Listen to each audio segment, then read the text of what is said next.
Welcome. In this video, I'll show you how to fix ChatGPT unable to load conversation error.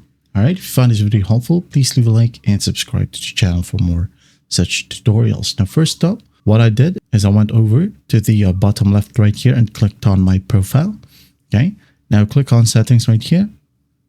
Now go ahead and go to data control.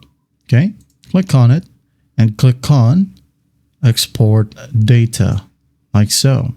And once that's done, you can now go ahead and click on confirm export and just wait for an email. Okay, once that's done, you will receive this exact email. Okay, so once you received this email that says your exporter is ready to download, just close it.